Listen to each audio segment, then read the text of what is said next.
safety, homeless people, drug users, making it sound like our downtown's a complete disaster. Like any mid to large size city, our downtown has its issues like everybody else's has been, but it is so much better. It is so much nicer. There's not a lot of downtowns that I feel real great about walking around in as well. So have you ever even been to Reno? Let me tell you how much this irks me, that a quick 40-hour trip that turns into a YouTube video from a travel vlogger or some other type of YouTuber won't reveal the city's true colors. It takes living here from someone that calls this place home to see the real Reno. So instead of listening to a visitor's perspective that often paints a picture of Reno as a quirky, offbeat destination, or still even mentions the TV show Reno 911, or only highlights the downtown casinos, the art scene, or even Lake Tahoe that they didn't even go to, they just looked up some facts online, then you're missing out on the depth, the resilience, and the community spirit that only a local can truly capture. So what perspective do you trust? Before you decide what you think of Reno, ask yourself, do you want the postcard version, or do you want to discover the real, unfiltered Reno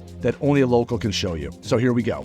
If you want to learn more about visiting and living in Northern Nevada, and especially Reno, subscribe to the channel. We put out great content each and every week.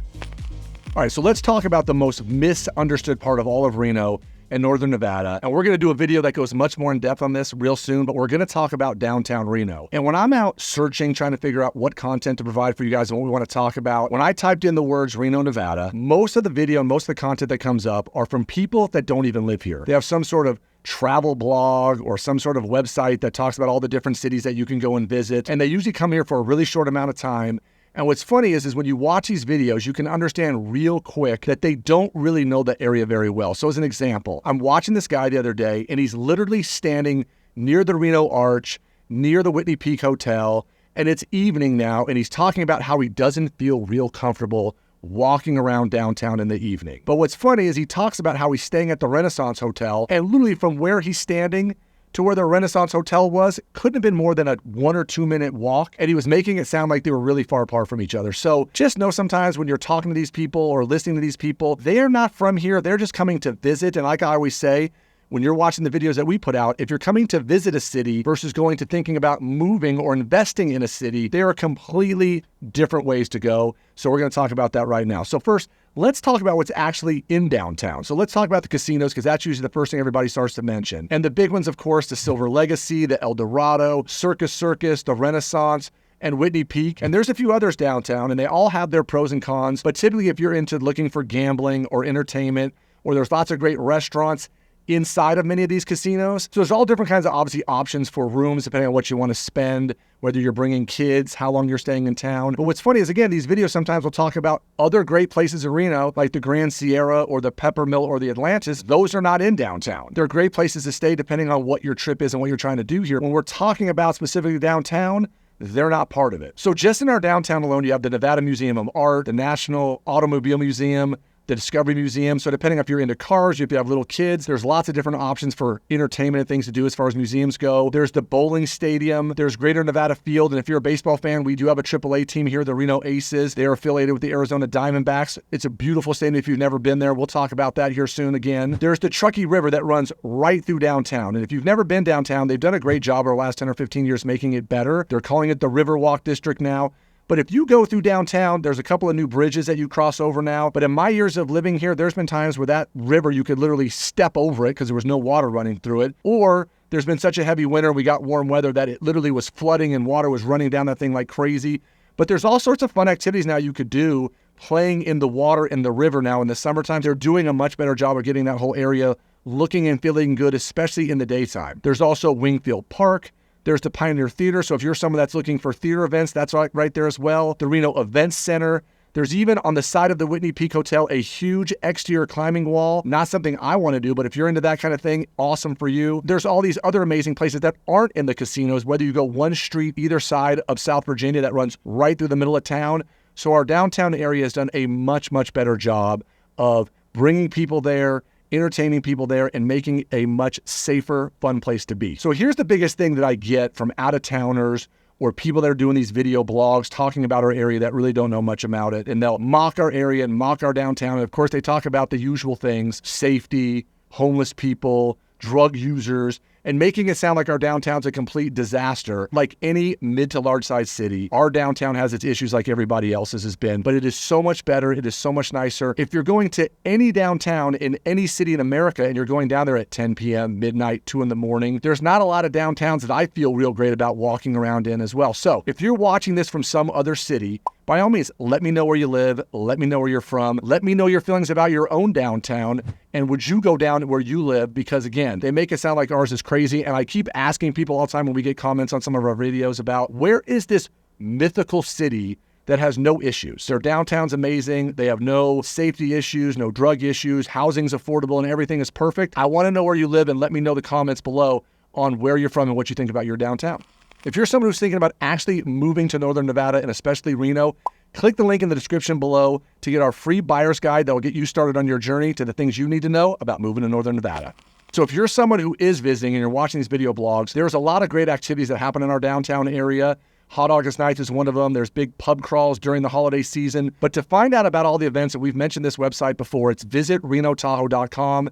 They're going to talk about events not just in our downtown, but all over Northern Nevada. So we'll add that website in the description down below. But just know it's a great tool for people that are thinking about visiting here and wanting to know what events are going on and when they're going on and all that kind of good stuff. So like any city, living in a city is completely different than if you're visiting a city. So usually the videos you see us do are all about living here. And these other videos talk about if you drive here, if you travel here, if you come here by an airplane. And we did a great video about the airport. So if you're looking for information about traveling to Reno, they're doing a huge upgrade, spending $1 billion fixing up our airport. It's actually going to be a really amazing place. But if you come here by plane, you are going to need a rental car. So no matter if you're going to Lake Tahoe or Virginia City, or you want to go further south and you're going to go to Genoa or Gardnerville, even if you're traveling around the city, our public transportation system is not real good. I'm sure you can Uber around if you're just planning on staying in the downtown area. But if you're someone that wants to venture out a little bit, for example, from downtown Reno all the way to South Lake Tahoe where the casinos are there, it's about an hour and 15 minutes. Now, obviously, if you're coming here in the wintertime and you're thinking about skiing or doing winter activities, then that drive could be all different kinds of ways. But in the summertime, it's typically about an hour and 15 minutes. And whether you're going to the north end of the lake, nothing should be much further than that, even if you drove all the way to Genoa or Gardnerville. So just know, you're going to need a car, though, because there's not a whole lot of other good ways to get around. So another thing to think about when you're coming, whether you're visiting or moving here, is whether you come in the spring and summer versus you come in the fall or the winter, it is going to be totally different, especially for those of you who are coming to do outdoor activities. Weather, elevation plays a huge role in things. We did a video about that, where people, especially coming from California, that might be coming from sea level or low elevation, when you come here, our downtown and our airport is the lowest points of town, and it's still over 4,000 feet. But if you go up to a ski resort or you go up to Mount Rose, where I like to ski, the top of the mountain's pushing 11,000 feet of elevation. So when people come here, there's just things you need to be prepared for, especially for visitors. But if you're someone who's going to live here, those are things that your body will get acclimated to, you'll get adjusted to. But at first, you're going to be out of breath. You're going to be looking for water to drink all the time. Your skin might feel really dry. So just know, depending on when you're planning a trip here, pay attention to the weather, pay attention to what's going on around you so that you know, hey, Reno's awesome in the summer if I'm not a winter person, and vice versa. Just pay attention to those kind of things. All right, visitors. So for those of you that are watching these travel blogs, please don't watch them anymore. If you want to know about coming here for a trip, here would be my suggestion. Find someone like me that you know that either lives in that city or someone who might have recently visited that city. Do not trust these travel bloggers to tell you what's going on about an area. So for example, I just had a business trip that I turned into a little bit longer trip and made a half vacation out of it. And I had to go to Toronto, Canada. And lucky for me, I have a cousin who has literally lived all over the world and currently has taken a job and lives in Toronto. So we reached out to him. He was able to give me the first part of my trip where I needed a hotel to stay for the work portion of it. We were in downtown Toronto. We went to a baseball game, and that area is a lot more tourists and people from other areas. And we did that for the first part of our trip. Then, because Niagara Falls is only a couple hours away and he'd been there multiple times, again, we reached out to him. We made a couple of day trips there. And then as we spent the second part of our trip where we were just hanging out with him for a few days, we got to stay with a local, walk around some local neighborhoods, eat in some local restaurants, and we got a much better feel for what it's like to visit Toronto, Canada than just being in that downtown area. I was shocked, one, how big it was, how crowded it was, and just like any major city, I felt a whole lot better in the daytime than we were cruising around in the evenings. So if you're someone who's thinking about actually moving to Reno or one of the surrounding cities of Reno, that is the point of almost all the videos that we put out there on this channel. So what we're trying to give you is a different feel than someone that might be visiting here. So whether we're talking about neighborhoods or housing affordability or cost of living, the pros and cons of living here in Northern Nevada, of course, we just mentioned the weather and the climate, schools, all sorts of activities, and whether you want to do indoor, outdoor, you have kids, or if you're an empty nester, if you're young or you're older, there's so many different things that you can do here, and we wanted to put videos out there so that you guys would understand about how all that works. Another thing that people get really confused about with Reno is where we are actually located. We get questions about Las Vegas all the time. Las Vegas, again, is 400 plus miles away. It is a 7+ hour drive. It is nowhere close to here. I think people are surprised how close we actually are to California and the Bay Area.